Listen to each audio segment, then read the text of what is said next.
이때부터 예수께서 비로소 전파하여 이르시되 회개하라 천국이 가까이 왔느니라 하시더라. 갈릴리 해변에 다니시다가 두 형제 곧 베드로라 하는 시몬과 그의 형제 안드레가 바다에 금을 던지는 것을 보시니 그들은 어부라. 말씀하시되 나를 따라오라 내가 너희를 사람을 낚는 어부가 되게 하리라 하시니 그들이 곧 그물을 버려두고 예수를 따르니라. 거기서 더 가시다가 다른 두 형제 곧 세베데의 아들 야고보와 그의 형제 요한이 그의 아버지 세베데와 함께 배에서 금을 깁는 것을 보시고 부르시니 그들이 곧 배와 아버지를 버려두고 예수를 따르니라. 아멘. 자, 한 군데 더 보겠습니다. 마태복음 9장 9절부터 13절 말씀입니다. 신약성경 13쪽 마태복음 9장 9절부터 13절 말씀. 예수께서 그곳을 떠나 지나가시다가 마테라 하는 사람이 세관에 앉아 있는 것을 보시고 이르시되 나를 따르라 하시니 일어나 따르니라. 예수께서 마태의 집에서 앉아 음식을 잡수실 때에 많은 세리와 죄인들이 와서 예수와 그의 제자들과 함께 앉았더니 바리새인들이 보고 그의 제자들에게 이르되 어찌하여 너희 선생은 세리와 죄인들과 함께 잡수시느냐. 예수께서 들으시고 이르시되 건강한 자에게는 의사가 쓸데없고 병든 자에게라야 쓸데있느니라. 같이 읽습니다. 너희는 가서 내가 긍휼을 원하고 제사를 원하지 아니하노라 하신 뜻이 무엇인지 배우라. 나는 의인을 부르러 온 것이 아니요 죄인을 부르러 왔노라 하시니라. 아멘. 대통령들마다 표방하고 꿈꾸는 나라가 있지 않습니까? 선거운동을 할 때부터 캐치프레이즈로 그 나라를 알립니다. 보통 이전 정권이 부족했거나 문제가 됐던 것을 반대 개념이나 보완하는 형식으로 캐치프레이즈를 삼더라고요. 이전 정권이 도덕적으로 문제가 많았으면 깨끗한 나라 세우겠다 그렇게 강조하고, 그리고 좀 무능해서 사는 게 어려웠으면 경제를 살리겠다 또 그런 것을 강조를 합니다. 지금 문재인 대통령은 시작하면서 공정이라고 하는 단어를 가지고 공정한 사회를 만들겠다 그리고 출발을 했습니다. 저는 이전의 대통령들이 내걸었던 캐치프레이즈 중에 사실은 노태우 대통령이 제일 잘 정했다고 생각을 하거든요. 그분이 정한 게 보통 사람들의 시대라고 하는 거였어요. 얼마나 좋은 문구입니까? 물론 이제 보통 사람들을 더 힘들게 하긴 했지만 문구 자체는 되게 좋았어요. 저는 우리 교회 담임 목사로 취임을 하고 처음 이제 출발하면서 내걸었던 것은 다음 세대를 부흥의 세대로, 그게 우리 교회가 나아가야 될 방향이 되었으면 좋겠다 하는 마음을 표현했습니다.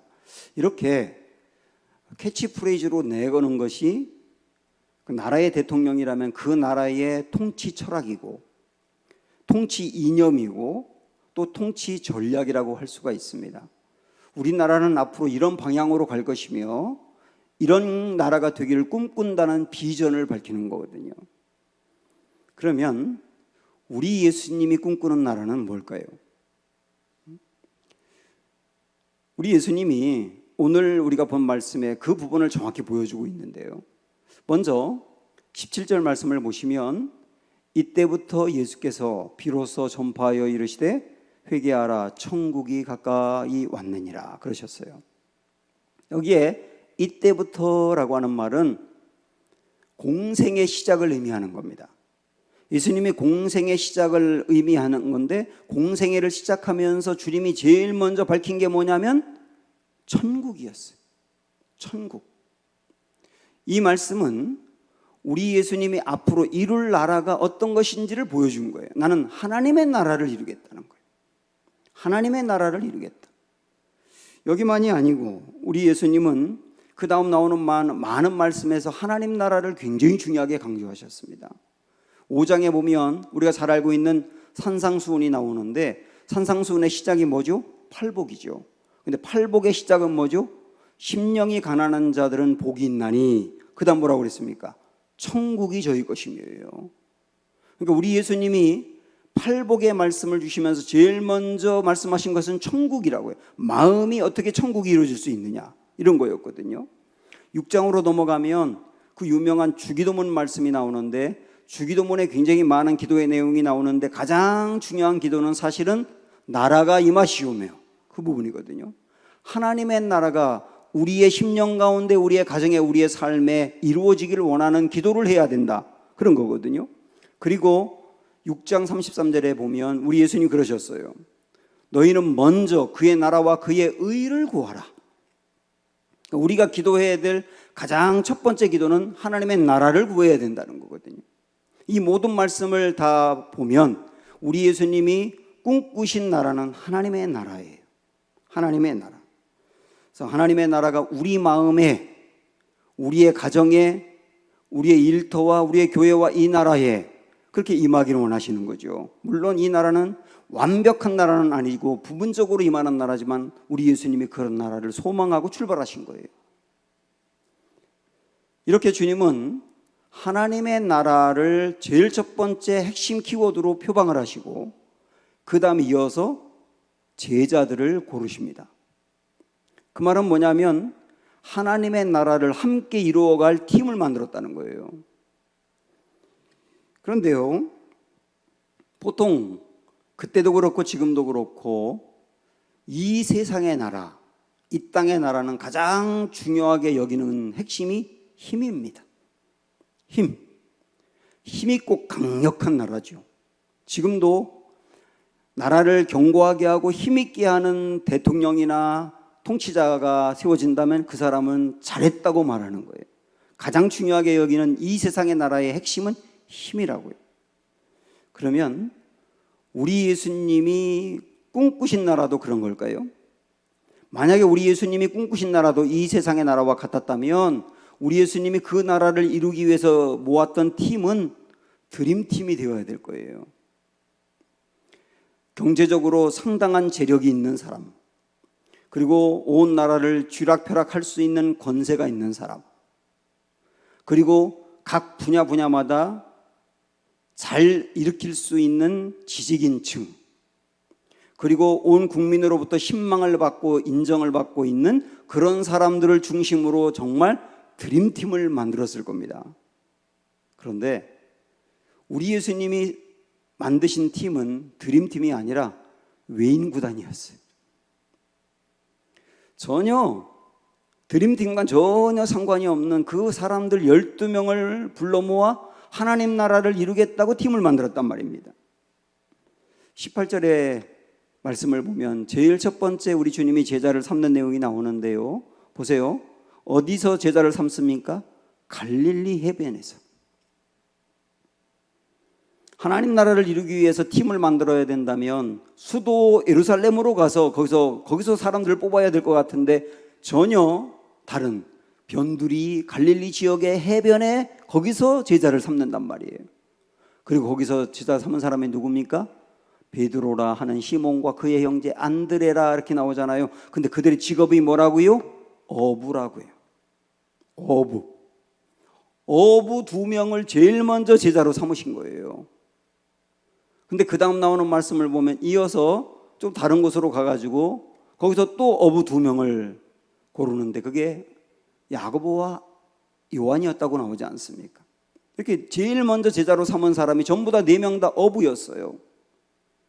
요한복음 21장에 가면 예수님을 배반했던 제자들이 예수님 부활하고 난 다음에도 뭘 해야 될지 몰라가지고 갈릴리 호숫가에 가서 물고기를 잡는데 거기 보면 7명이 가요. 제자들 7명이 가서 물고기를 잡는단 말이에요. 그럼 그걸 보면서 많은 사람들이 적어도 예수님의 제자 중 반 이상은 어부였을 것으로 보고 있어요. 이 어부들을 불러서 하나님 나라를 이루겠다는 거예요. 마태복음 10장에 보면 예수님이 부르신 12명의 제자들의 명단이 나오는데 그들을 보면 의심이 많은 도마가 있고 편견이 심한 바돌로메가 있고 계산적인 빌립이 있어요. 그리고 조금 이따 더 자세히 살펴보겠습니다마는 도덕적으로 심각한 문제가 있는 마태라고 하는 사람도 있어요. 다 제자로 뽑아도 그 사람은 뽑으면 안 될 것 같은데 그 사람도 있어요. 그리고 예수님의 12제자 중에는 열심당원 출신인 시몬과 가룟 유다 두 사람도 있었습니다. 이때 당시 열심당원들은 로마의 나라를 빼앗긴 것을 안타까워하며 폭력을 사용해서라도 목숨을 걸고 이 나라를 독립시켜야 된다는 열망으로 독립운동을 하던 사람들이었어요. 그 사람들 중에 2명이 예수님의 제자의 그룹 안에 들어왔어요. 사실은 이 열심당원 두 사람은 제자로 삼는 게 굉장히 부담스럽거든요. 왜냐하면 그렇게 독립투사들이고 굉장히 과격한 사람들은 비판 의식이 많습니다. 자기의 생각과 다르면 강하게 비판하고 또 과격한 성격이기 때문에 분위기를 흐트러뜨릴 가능성도 충분히 있거든요. 그런데 그 사람들을 주님은 제자로 삼으셨다고요. 그런데 더 이상한 건 뭐냐면 그 열심당원들이 가장 싫어하는 사람 중에 하나가 누구냐면 세리들이었어요. 세리들을 보면 처단 대상이라고 생각을 했거든요. 그런데 세리 출신이 마태도 예수님 그룹 안에 들어왔단 말이에요. 아니 우리 예수님은 어쩌자고 열심당원과 세리를 함께 묶어놨냔 말이에요. 밤낮 싸울 텐데. 물론 우리 예수님이 꿈꾸는 공동체는 생각이 다르고 관점이 다르고 직업이 다르고 심지어는 반대하고 대적하는 사람들까지도 온전히 복음 안에서 하나가 되는 것이다 라고 하는 것을 보여주고 싶었던 것은 분명해요. 그런데 굉장히 위험한 조합이라고요. 이런 제자들을 우리 주님이 팀으로 만들었단 말입니다. 게다가 이 제자들은 똑똑한 사람들이 아니었습니다. 그래서 우리 예수님이 여러분 복음서 읽어보시면 제자들에게 자주 질문을 하셨거든요. 질문하면 이 사람들이 엉뚱한 대답을 하는 게 한두 번이 아니에요. 그 마가복음에 보면 우리 예수님이 답답해가지고 제자들에게 너희는 질문도 안 하느냐고 혼냅니다. 질문도 뭐 알아야 질문하지. 여러 가지를 놓고 보면 제자들은 정말 그야말로 외인구단이었어요. 드림팀이 아니고. 저에게 제자 12명을 삼아라 라고 할 때 예수님이 뽑았던 12명 중에 한 명도 제가 제자를 뽑을까라고 하는 의심이 들 정도로 예수님의 제자 그룹은 그랬습니다. 예수님은 이런 제자들을 이렇게 뽑으신 이유가 뭐냐면 내가 정해놓은 뜻을 예수님을 통하여 이룰 사람을 뽑은 게 아니에요. 예수님이 꿈꾸고 이루실 나라를 따라갈 사람을 고르신 거죠. 똑똑한 사람, 많이 가진 사람, 권력 있는 사람들은 자기 세계와 자기의 성이 견고합니다. 그리고 어지간해서는 그런 것을 버리지 않아요. 왜냐하면 자기가 노력해서 얻은 것이기 때문에. 이런 사람들을 제자 그룹으로 삼으면 자기들이 가려고 하는 세계를 정해놓고 예수님한테 그 세계로 가라고 다그칠 게 분명합니다.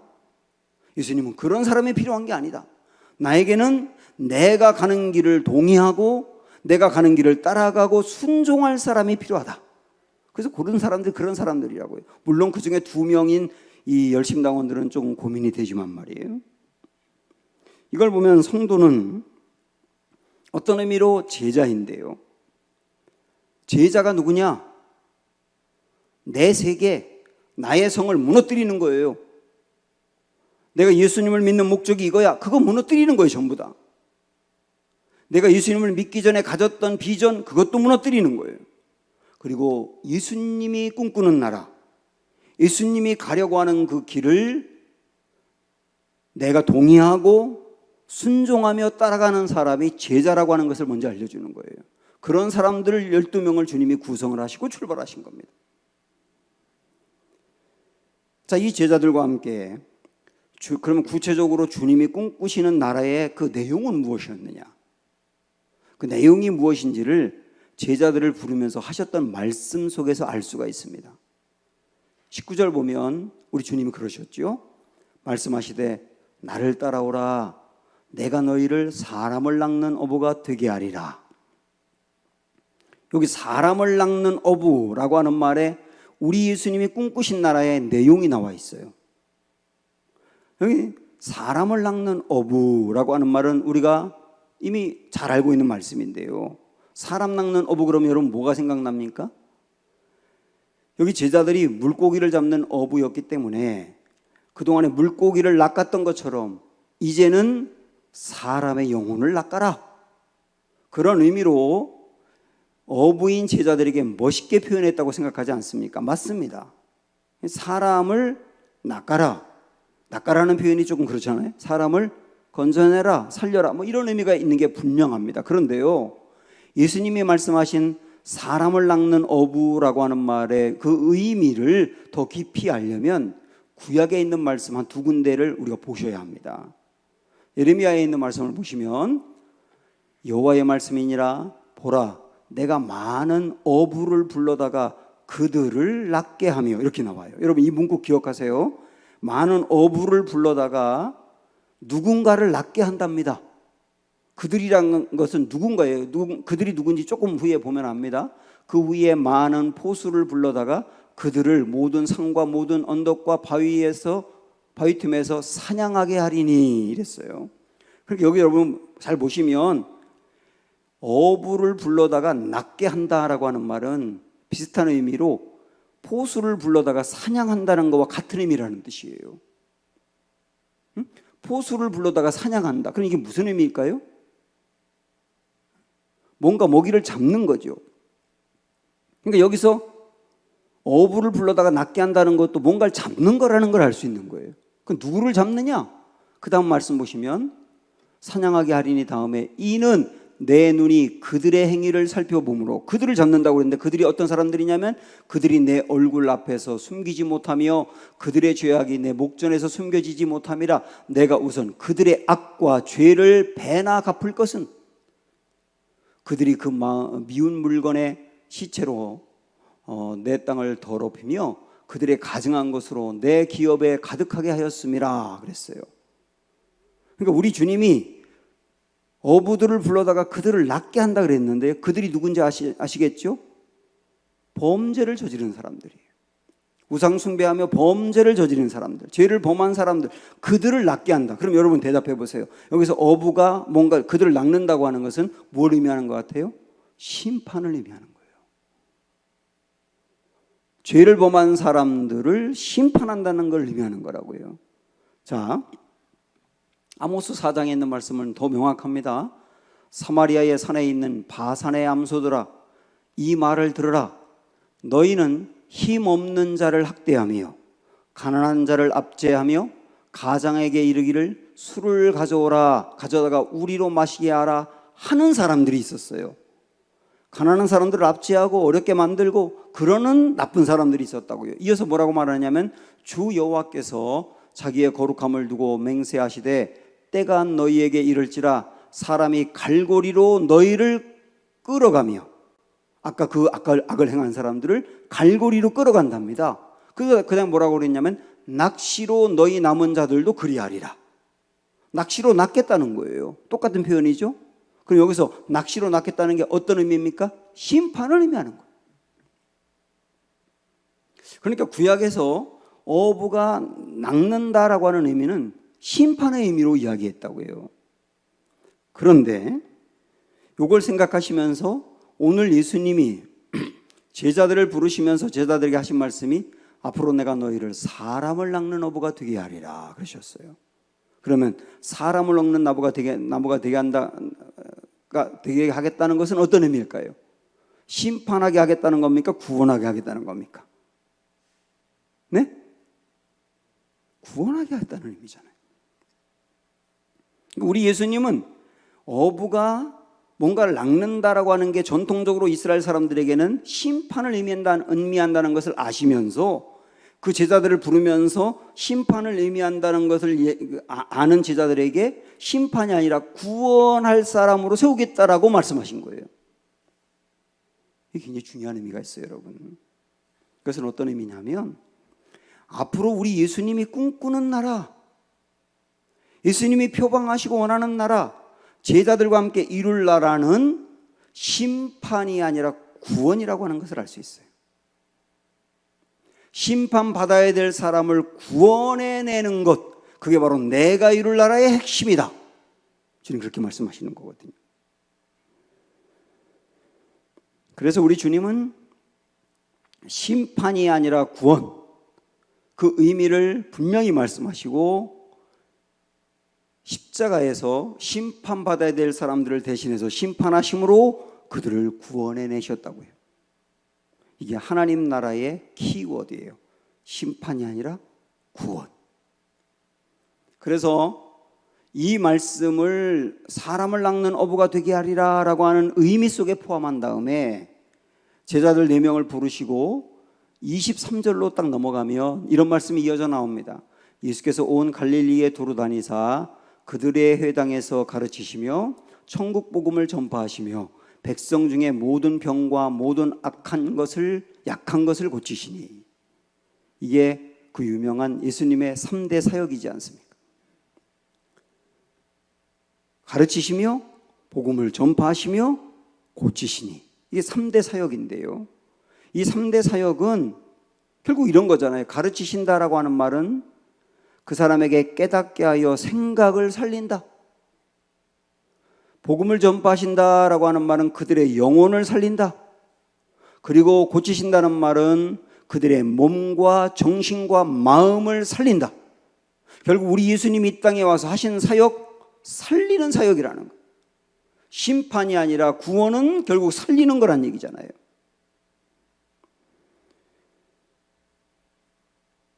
주님이 오신 가장 중요한 목적, 심판이 아니라 구원, 다시 말하면 살리는 것, 그 일을 지금도 계속 이루어 가시는 거예요. 제자들은 처음에 예수님을 따를 때는 잘 몰랐어요. 그래서 가룟 유다나 시몬이라고 하는 사람도 예수님이 가는 길을 따랐던 거예요. 그들이 원하는 건 사실은 심판이었거든요. 로마를 심판하고 죄악을 심판하고 의로운 사람들을 세우고 그렇게 의로운 사람들이 통치하는 나라, 그들이 꿈꾸는 건 심판이었다고요. 그런데 우리 예수님은 그 제자들에게 거듭거듭 말씀하시는 거예요. 내가 이루려고 하는 나라는 심판이 아니야. 내가 이루려고 하는 나라는 구원이야. 나는 로마와 싸워서 폭력으로 무력으로 그들을 물리치고 이 나라를 구원하려고 하는 게 아니야. 내가 원하는 건 로마 나라까지도 하나님의 사랑으로 구원받게 하는 거야.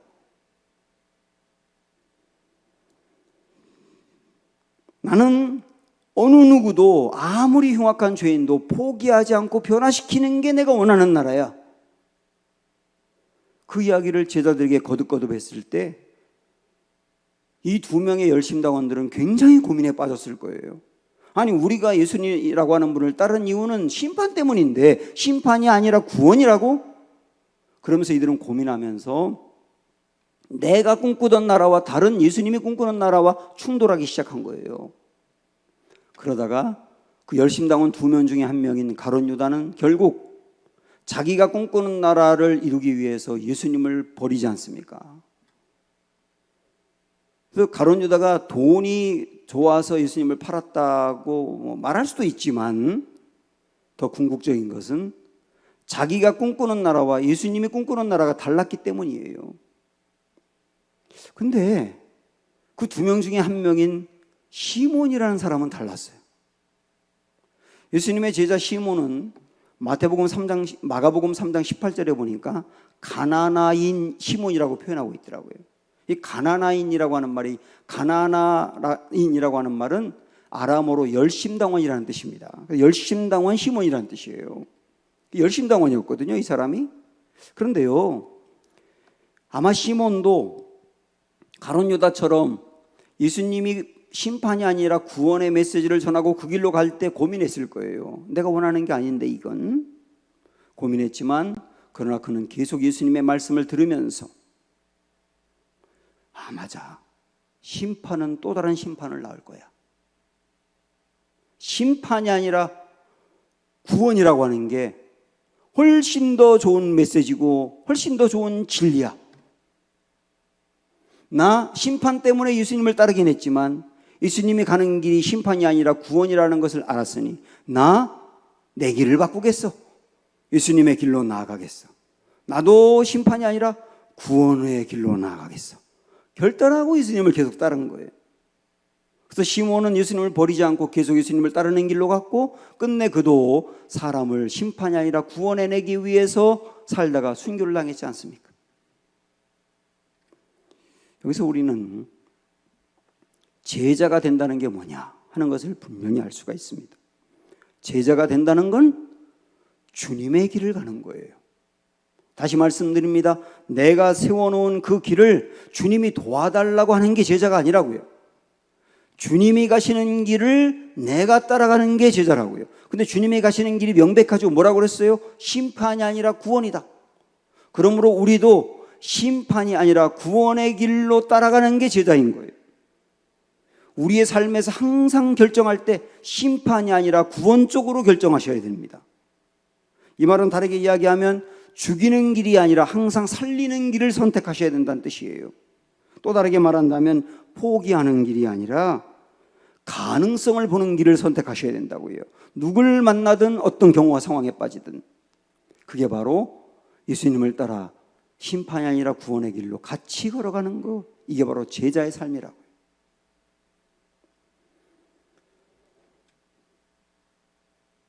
우리 예수님은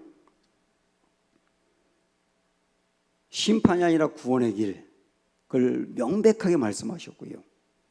그 길로 걸어가겠다고 밝힌 것 중에 하나가 바로 예수님의 제자 중에 마태라고 하는 사람을 뽑은 거예요. 여러분 아시죠? 마태는 세리 출신입니다. 어느 날 이 사람이 세관에서 일하는 것을 우리 예수님이 보셨어요. 이 구절에 예수님 보셨다라고 하는 말의 원어는 유심히 보셨다거든요. 그 사람을 유심히 보셨는데 일을 얼마나 잘하는지를 유심히 보신 게 아니라 그 사람의 고뇌를 보신 거예요, 사실은. 이때 당시에 세리로 산다고 하는 것은 돈은 모을 수 있을지 모르지만 그러나 사람들로부터 저 매국노, 저 날강도 이런 말을 다 듣고 살았습니다. 이렇게 길을 걸어가는데 저쪽에서 세리가 오잖아요. 그러면 이쪽으로 돌아갔어요. 왜? 기분이 더럽다고 생각했어요. 세리 만나가지고. 그렇게 사람들로부터 손가락질을 받는 게 세리였다고요. 이 마태는 왜 고민이 없었겠습니까?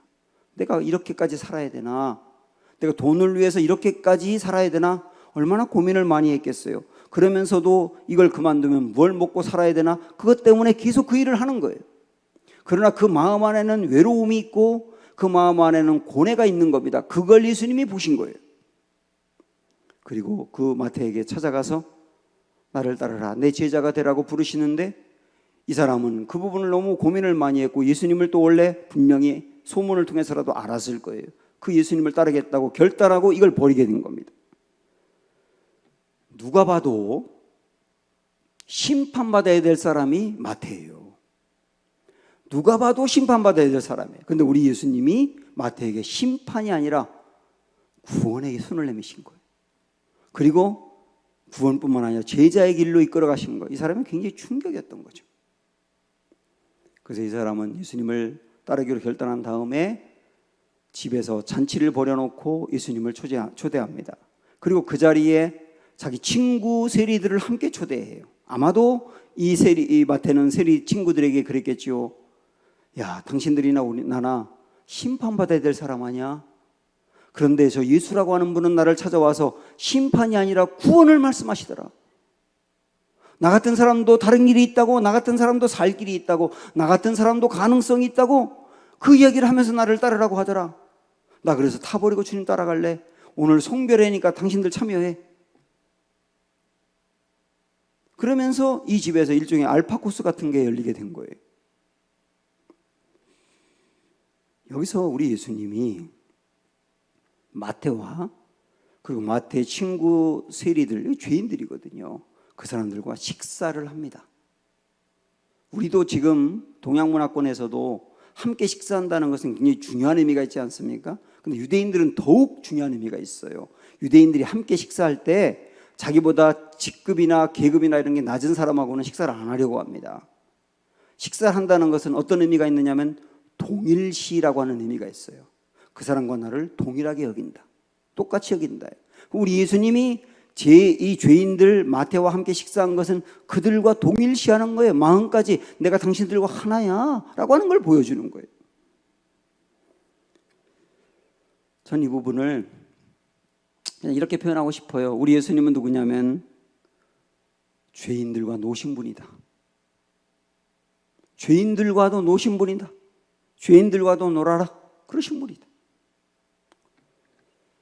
근데요, 지금 우리가 봤던 이 대목을 가지고 어떤 학자는 뭐라고 말했냐면 이게 전환의 공간이다라고 표현을 했어요. 전환의 공간이다. 이게 무슨 말일까요? 사람들의 생각을 완전히 뒤집어 엎는 것이 전환이지 않습니까? 그런 전환이 지금 이 공간 안에서 일어났다예요. 어떻게 이 죄인들과 식사해? 어떻게 이 사람들을 심판하지 않고 구원해? 이거 완전히 발상의 전환이 일어난 거예요. 사실은 교회라고 하는 것은 전환의 공간이 되어야 되는 곳입니다. 교회를 볼 때 사람들이 이상하게 보여야 되는 거예요. 교인들을 볼 때 이상하게 보여야 된다고. 여기서 말하는 이상함의 의미를 여러분 아시겠죠? 교회를 볼 때 교회는 상식을 뛰어넘는 곳이 되어야 되는 겁니다. 사람들이 교인들을 볼 때, 교회를 볼 때 아니 어떻게 저럴 수가 있지라고 해야 된다고요. 그런 질문을 유발할 수 있는 곳이 되어야 된다고요. 이 교회라고 하는 것은 계급이 전혀 통하지 말아야 되는 곳이고, 그리고 죄인들까지도 섞여서 식사할 수 있는 곳이어야 되고, 그리고 이는 이로 눈은 눈으로 갚는 것이 아니라 용서라고 하는 전환이 일어나는 공간이 되어야 된다고요.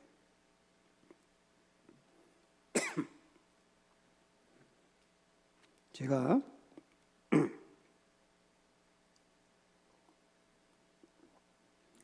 이정교회에서 목회를 할 때 그 동네에서 소위 노는 아이들, 청소년들 몇 명이 교회를 나왔어요. 청소년부 전도사님이 그 노는 아이들을 데리고 예배에 나오게 해서 그게 계기가 돼가지고 얘들이 계속 나와서 수련회도 같이 가고 어떤 때는 금요기도에도 참여하고, 그리고 꼭 놀아도 교회에 와서 놀더라고요. 얘들이 술, 담배 같은 거 막 하는데 하여튼 교회에서 놀아요. 어느 주일날 제가 화장실에 있었습니다. 근데 아이들이 2명이 이렇게 화장실 안으로 들어와서 그 자기들끼리 얘기하는 거예요. 제가 안에 있는 걸 모르고 얘기하는 거예요. 근데 한 아이가 그러더라고요. 야, 이 교회는 이상해. 이 교회는 다른 교회와 달라 그러더라고요. 그러니까 다른 아이가 물어봐요. 뭐가 다른데? 그러니까 그 다음에 얘가 하는 말이 뭐냐면, 야, 사실 우리 같은 놈들을 어느 교회가 받아주냐? 이게 전환의 공간이라고 하는 거예요. 응? 전환의 공간, 심판받아야 될 것 같은 사람들을 구원하여 품고 살리는 곳, 이 전환의 공간이 교회 아닙니까? 우리 예수님이 꿈꾼 공동체가 이런 것이며 꿈꾼 나라가 이런 것이며 제자들이 걸어가야 될 길이 이 길이라고 하는 거예요. 우리 예수님이 이 사람들을 모아놓고 식사하는 게 계속 걸렸던 사람들이 있어요. 바리새인들이거든요. 그래서 제자들에게 아니 어떻게 너희 선생은 저런 놈들하고 식사를 하냐, 그렇게 따지니까 그때 예수님이 그 사람들에게 하셨던 말씀인데, 이게 오늘 우리에게 주는 마지막 말씀인데요, 마음에 새기셔야 합니다. 같이 볼까요? 시작. 예수께서 들으시고 이르시되 건강한 자에게는 의사가 쓸데없고 병든 자에게라야 쓸데있느니라. 여기서 병든 자라고 하는 말을 마음에 붙들어 보세요. 그 다음에 너희는 가서 내가 긍휼을 원하고, 이 긍휼이라고 하는 단어도 붙잡으셔야 되고, 제사를 원하지 아니하노라 하신 뜻이 무엇인지 배우라. 나는 의인을 부르러 온 것이 아니요 죄인을 부르러 왔노라 하시니라. 죄인이라고 하는 단어도 붙들어 보세요. 3가지 뭐였습니까? 병든 자, 긍휼, 죄인. 우리가 심판이 아니라 구원을 이루어 가시는 우리 주님의 제자가 되는 길이 여기에 있는 거예요, 사실은. 그게 뭐냐면 내가 병든 자임을 인정하는 거예요. 육체적으로 병든 분들, 내 병든 거 이거 어찌할 수 없는 걸 하나님 앞에 내놓으시란 말이에요. 그 다음에 죄인이라고 하는 말은 영원히 병든 것이죠.